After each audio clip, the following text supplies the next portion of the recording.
நமது வீட்டின் பெரிய அறையில் இன்றும் பல பெண்கள் கூடியிருந்தனர்.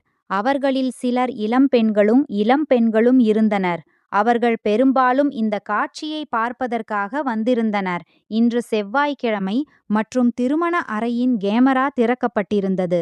நான் உங்களுக்கு சொல்கிறேன், இது நமது வீட்டின் அந்த கேமரா. அதில் யாரும் வருவதும் போவதும் இல்லை. பெரும்பாலும் அந்த அறை காலியாகவே இருக்கும். என் அம்மா அதை ஒரே ஒரு நாளுக்கு மட்டுமே திறப்பாள். மேலும் கதவு திறக்கப்பட்ட உடனே சிறிது நேரத்துக்குப் பிறகு மூடிவிடுவாள். என் அம்மாவிடம் பல பெண்கள் பூஜை செய்ய வைக்க வந்திருந்தனர். நமது கிராமத்தின் சூழல் மிகவும் விசித்திரமானது. நாங்கள் அப்படிப்பட்ட இடத்தில் வசித்து வருகிறோம். அங்கு ஆண்களின் விருப்பமே நடக்கும். அவர்கள் பெண்களின் மீது அநீதி இழைக்கின்றனர். அதனால்தான் நமது கிராமத்து பெண்கள் என் அம்மாவிடம் பூஜை மற்றும் ஹோமம் செய்ய வைக்க வந்தனர். அதனால் அவர்களின் கணவர்கள் நேரான பாதையில் நடக்கத் தொடங்குவார்கள் என. நான் அந்த பெண்களை பார்க்கும்போது என் திருமணத்துக்குப் பிறகு எனக்கு என்ன நடக்கும் என்று யோசிப்பேன். நான் மிகவும் நல்ல நாணயமான பெண்ணின் மகள் என்றாலும் இதுவரை எனக்கு எந்த நிச்சயதார்த்தமும் வரவில்லை. ஒருவேளை என் வயது இப்போது 21 ஆகிவிட்டதாலும் என் நிறம் கருப்பாக இருப்பதாலும் யாரும் என்னை திருமணம் செய்ய தயாராக இல்லை. யாராவது திருமணத்துக்கு சம்மதம் தெரிவித்தாலும் என் அம்மா அதை மறுத்து விடுவாள். என் அம்மா என்னை மறுப்பதற்கான காரணம் எனக்கு புரியவில்லை. அதே சமயம் கடந்த வாரம்தான் என் அம்மா எல்லோருக்கும் சொன்னார், திருமண அறைக்குச் செல்லும் எந்த பெண்ணுக்கும் அவளது திருமணம் விரைவில் நடக்கும் என்று. அம்மா சொன்னபடியே நடந்தது. முந்தைய முறை என் அண்டை வீட்டுப் பெண் சீமா அந்த அறைக்குச் சென்றாள். அடுத்த நாளே அவளுக்கு திருமணம் நடந்தது. ஆனால் யாருக்கும் சீமா எங்கு சென்றாள் என்பது தெரியாது. சீமாவை பற்றி எல்லா பெண்களும் ஒருவரை ஒருவர் கேட்டுக்கொண்டனர். ஆனால் அவள் யாரிடமும் தன் திருமணம் எங்கு நடந்தது என்பதை சொல்லவில்லை. பிறகு ஒரு நாள் எங்களுக்கு எல்லா பெண்களுக்கும் தெரிந்தது, சீமாவுக்கு திருமணம் ஆகிவிட்டது என்று. எல்லாரும் மாப்பிள்ளை யார் என்று கேட்டனர். ஆனால் யாருக்கும் எதுவும் தெரியவில்லை. சீமா அடுத்த நாளே கிராமத்தை விட்டு வெகு தொலைவில் சென்றுவிட்டாள். நாங்கள் எல்லாரும் அவளை பார்த்து கொண்டே நின்றோம். சீமாவின் அதிர்ஷ்டத்தை பார்த்து நமது கிராமத்து எல்லா பெண்களும் பொறாமைப்பட்டனர். ஏனென்றால் நமது கிராமத்தின் சூழல் மிகவும் மூச்சு திணறடிக்கும் வகையிலானது. இங்கிருந்து வெளியேறுவது சொர்க்கத்துக்கு செல்வது போன்றது. இங்கு ஆண்களின் ஆட்சி நடக்கிறது. பெண்களுக்கு பேசக்கூட அனுமதி இல்லை. அதனால்தான் இங்கு வாழ்க்கை யாருக்கும் பிடிக்கவில்லை. எனது வயதும் இப்போது 26 ஆகிவிட்டது. இதுவரை எனக்கு திருமணம் ஆகவில்லை. அப்போது என் நல்ல நண்பி ரோமா, என்னை நன்றாக அறிந்தவள், ஆனால் என்னை கிண்டல் செய்வதில் குறை வைக்க மாட்டாள். ஒரு நாள் எல்லா நண்பிகளின் முன்னிலையில் சிரித்தபடி சொன்னாள், உன் உயிர் திருமண அறையில் திறந்து வைத்திருக்கிறது. அங்கு சென்றவுடன் பெண்களுக்கு திருமணம் ஆகிவிடுகிறது. அப்படியிருக்க உன்னை ஏன் அந்த அறைக்கு அனுப்பவில்லை? யாராவது உன்னை திருமணம் செய்து கொள்ளட்டும். நீயும் இந்த கிராமத்தை விட்டு வெளியேறிவிடலாம். ரோமாவின் பேச்சு எனக்கு மிகவும் வருத்தமளித்தது. ஆனால் நானும் அதையே நினைத்தேன். அம்மா விரும்பினால் என்னையும் அந்த அறைக்கு அனுப்பலாம். எனக்கும் திருமணம் விரைவில் நடக்கும். நான் இந்த கிராமத்தின் மூச்சு திணறடிக்கும் வாழ்க்கையில் இருந்து வெளியேறிவிடுவேன். ஆனால் நான் என் அம்மாவிடம் இதை பற்றி பேசும்போது அவள் கோபமடைவாள். நான் தவறான விஷயம் பேசுவதைப் போல் தோன்றும். நான் என் அம்மாவிடம் சொன்னேன், அம்மா, நீ என்னை அந்த அறைக்கு ஏன் அனுப்பவில்லை? ஒருவேளை எனக்கும் திருமணம் ஆகிவிடும். நானும் இந்த கிராமத்தின் மூச்சு திணறடிக்கும் வாழ்க்கையில் இருந்து வெளியேறிவிடுவேன். நான் என் நண்பி ரோமா சொன்னதையே அம்மாவிடம் சொன்னேன். அம்மா என் வாயில் கையை வைத்து, எச்சரிக்கை, இன்று முதல் இந்த பேச்சை நீ எங்கும் சொல்லக்கூடாது. இனிமேல் உன் வாயில் இருந்து இந்த பேச்சை கேட்கக்கூடாது. இல்லையென்றால் எனக்கு பெரிய விளைவு ஏற்படும் என்று கோபமாக சொன்னாள். அம்மாவின் பேச்சை கேட்டு என் மனம் வருத்தமடைந்தது. என் நிறம் கருப்பு, வயது 21. இனி என்னை யார் திருமணம் செய்வார்கள்? என் அம்மாவுக்கு கிராமத்து எல்லா பெண்களின் திருமணத்தை பற்றியும் கவலை. ஆனால் என் திருமணத்தை பற்றி எந்த கவலையும் இல்லை. நான் அம்மாவிடம் எதுவும் சொல்லவில்லை, மௌனமாக இருந்தேன். ஆனால் மனதுக்குள் தீர்மானித்து கொண்டேன், நான் அந்த அறைக்கு நிச்சயம் செல்வேன். அங்கு சென்றவுடன் பெண்களுக்கு திருமணம் ஆகிவிடுகிறது. இன்றும் செவ்வாய்க்கிழமைதான். என் வீட்டில் பெரும் இரைச்சல் இருந்தது. பெண்களும் இளம்பெண்களும் நமது வீட்டின் பெரிய அறையில் கூடியிருந்தனர். என் தாத்தா ஒரு மூலையில் உட்கார்ந்திருந்தார். அவரது கண்கள் இரத்தம் போல் சிவந்திருந்தன. என் அம்மா பெண்களின் பேச்சுகளை கேட்டு கொண்டிருந்தாள். சிறிது நேரத்துக்குப் பிறகு என் தாத்தா எழுந்து அங்கிருந்து சென்றார். நான் சைகையால் வேலைக்காரியை அருகில் அழைத்து அவளுக்கு சைகை செய்து முதல் பெண்ணை திருமண அறைக்கு அழைத்துச் செல்லச் சொன்னேன். அம்மா சொன்ன உடனே அந்த வேலைக்காரி அந்த பெண்ணையும் அவளது அம்மாவையும் திருமண அறைக்கு அழைத்துச் சென்றாள். இருவரும் அறையில் இருந்து வெளியே வந்தபோது அவர்களின் முகத்தில் மிகுந்த மகிழ்ச்சி இருந்தது. அந்த பெண்ணின் முகம் வெட்கத்தால் இளஞ்சிவப்பாக மாறியிருந்தது. அவள் மிகவும் அழகாக இருந்தாள். அவள் யாரிடமும் பேசவில்லை. என் அம்மா அவளுக்கு எச்சரிக்கை செய்திருப்பாள், அறையில் இருந்து வெளியே வந்த பிறகு யாரிடமும் பேசாதே என்று. அல்லது அவளை எங்களுடன் பேச விரும்பவில்லை. அந்த பெண்கள் எல்லோருக்கும் நடுவில் இருந்து வெளியேறி நமது வீட்டை விட்டுச் சென்றனர். பிறகு அம்மா சொன்னபடியே நடந்தது. 2 நாட்களுக்குப் பிறகு அவளுக்கும் திருமணம் ஆனது. ஆனால் இம்முறையும் ஆச்சரியமான விஷயம், அவளது திருமணம் பற்றி கிராமத்தில் யாருக்கும் தெரியவில்லை. சீமாவுக்கு பிறகு இவள் 2வது பெண். அவளுக்கு திருமணம் ஆன பிறகு மாப்பிள்ளையை யாரும் பார்க்கவில்லை, யாரும் எதுவும் கேட்கவில்லை. அந்த பெண்ணின் பெயர் ஆர்த்தி. திருமணத்துக்குப் பிறகு அவளும் கிராமத்தை விட்டு வெகு தொலைவில் சென்று விட்டாள். நாங்கள் எல்லோரும் மீண்டும் பார்த்து கொண்டே நின்றோம். இப்போது முழு கிராமத்திலும் இந்த பேச்சு பரவிவிட்டது. ஹேமாவின் வீட்டில் உள்ள அந்த கேமராவுக்கு சென்றவுடன் அடுத்த நாளே பெண்களுக்கு திருமணம் ஆகிவிடுகிறது. பிறகு தூரத்திலிருந்தும் பெண்கள் என் அம்மாவிடம் வரத் தொடங்கினர்.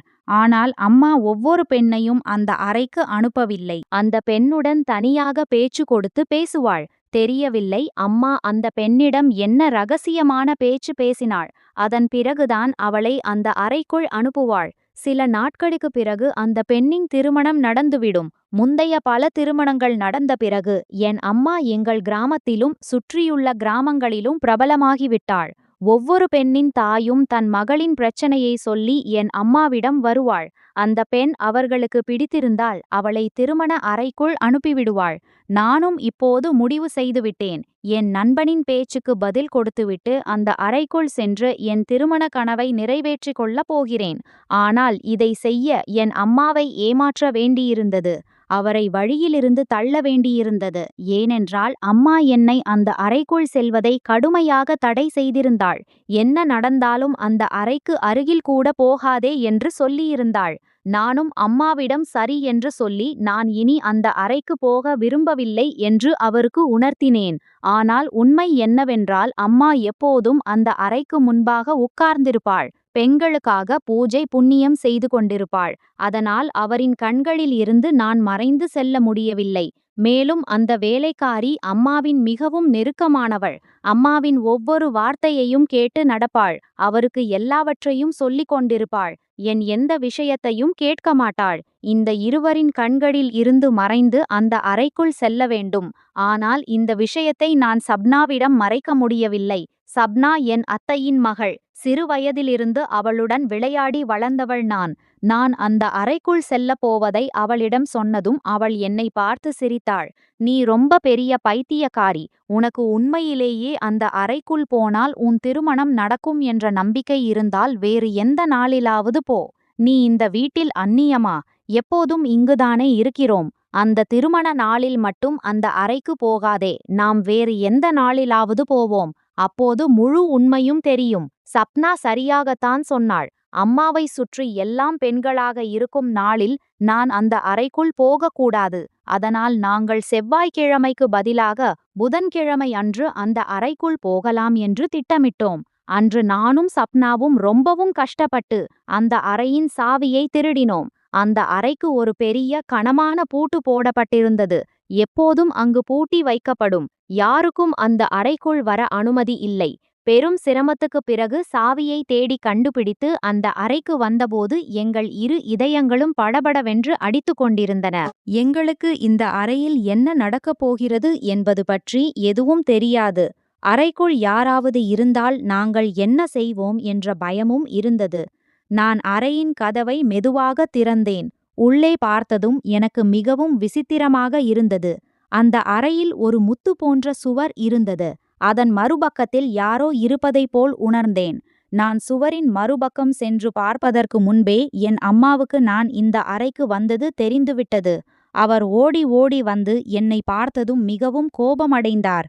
நீ இங்கே என்ன செய்கிறாய்? கடவுள் உன்னை மன்னிக்க மாட்டார். நான் உன்னை இந்த அறைக்கு வரக்கூடாது என்று தடை செய்திருந்தேன். வெளியே வா என்று கத்தினார். என் அம்மாவின் இந்த நிலையை பார்த்து எனக்கும் சப்னாவுக்கும் கண்ணுக்கு முன் இருள் சூழ்ந்தது.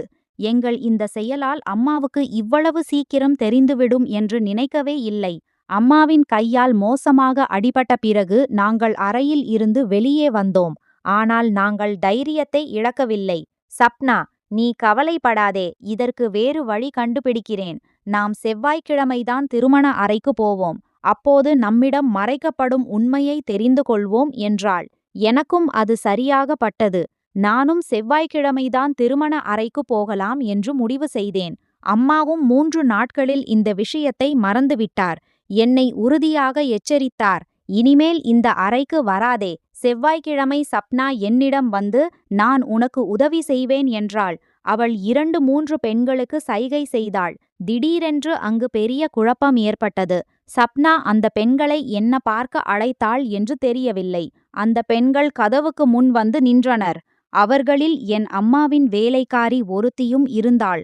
அவள் எப்போதும் இந்த அறைக்கு வெளியே காவல் காத்து கொண்டிருப்பாள். சப்னா தன் தந்திரத்தால் அவளை அங்கிருந்து அகற்றினாள்.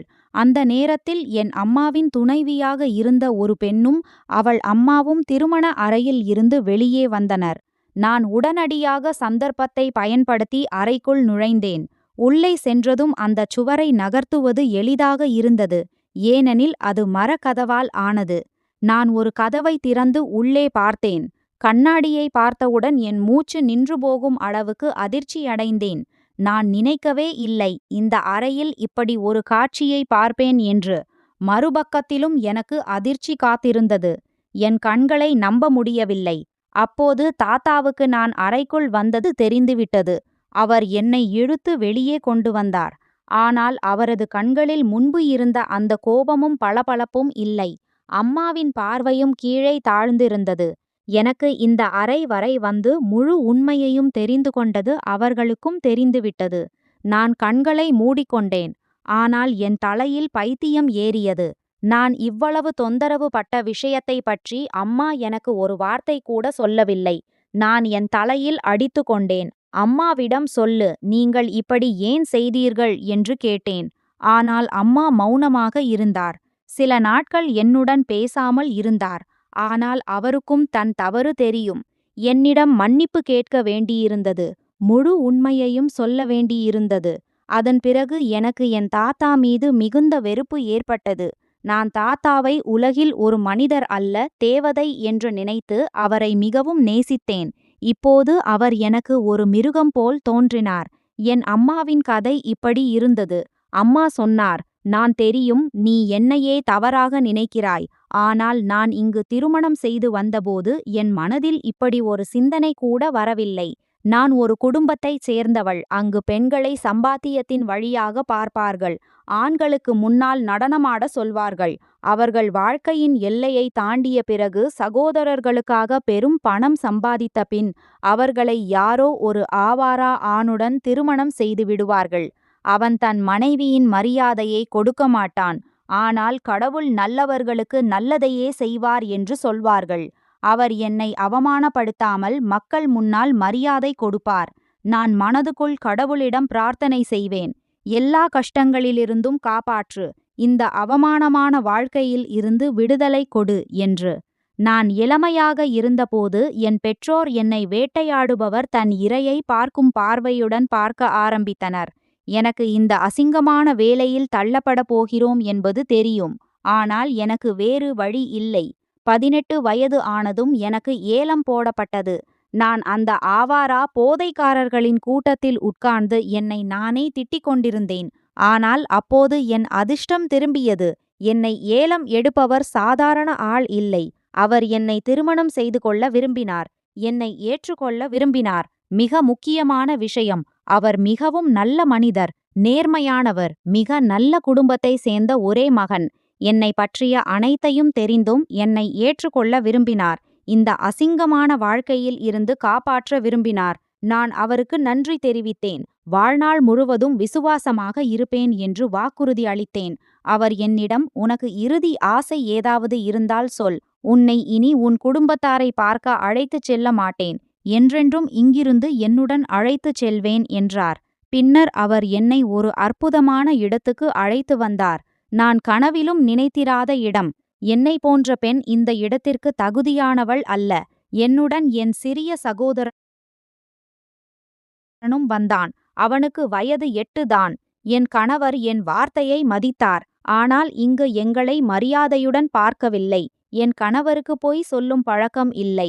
அவர் தன் குடும்பத்தாரிடம் முழு உண்மையையும் சொன்னார். நான் எந்த குடும்பத்தைச் சேர்ந்தவள், என் கடந்த காலம் என்ன என்பதை சொன்னார்.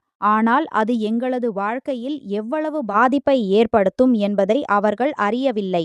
அவர்கள் தன் தந்தையிடம் சொன்னார்கள். அவரது தந்தை அவரை மன்னிக்கவில்லை. ஆனால் நான் திருமணம் ஆகிவிட்டதை அறிந்து, திருமணத்தின் மரியாதை கருதி என்னை இந்த வீட்டில் தங்க அனுமதி அளித்தார். இது முழு கதையின் துல்லியமான தமிழ் மொழிபெயர்ப்பு. தேவைப்பட்டால் ஏதேனும் திருத்தம் அல்லது கூடுதல் விளக்கம் தெரிவிக்கவும். ஆனால் என் சகோதரன் மீது முன்பே சந்தேகம் இருந்தது. இங்கு என்னை நிரூபிக்க 15 வருடங்கள் ஆயின. ஆனால் இந்த 15 வருடங்களில் நான் மிகவும் கவனமாக அடி எடுத்து வைத்தேன். எந்த தவறும் செய்யவில்லை. எல்லா கடவுள்களுக்கும் முன்பு நெற்றி நிலத்தில் படிய விழுந்தேன். இந்த குடும்பத்தின் பழக்க வழக்கங்கள், சடங்குகளை உயிரோடு வைத்திருந்தேன். சமூகத்தில் எனக்கு சொந்தமான இடத்தை பெற்றேன். பெண்கள் என்னை மதிக்கத் தொடங்கினார்கள். என் குணத்திற்கு சாட்சி சொல்லத் தொடங்கினார்கள்.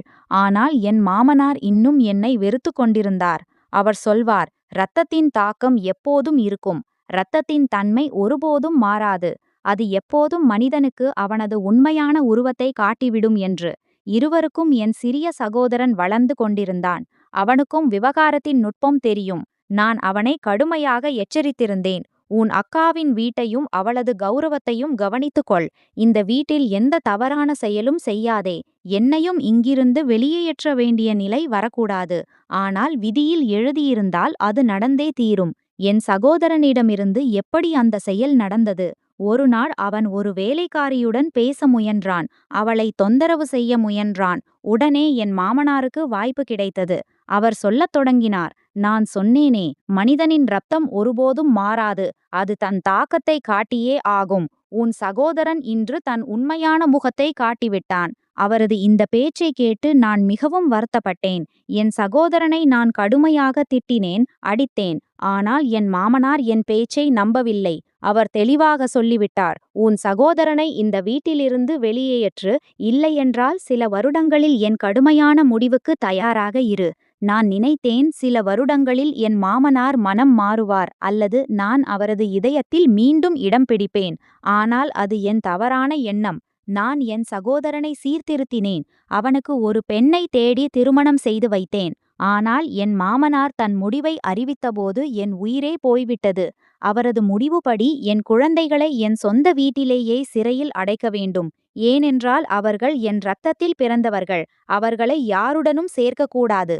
அவர்களும் தங்கள் உண்மையான தன்மையை காட்டி இந்த குடும்பத்தின் கௌரவத்தை கெட்டுவிடுவார்கள். என் மகன் உண்மையில் அவரது பேரன்தான். ஆனால் என் மாமனார் என் எந்த பேச்சையும் கேட்கவில்லை.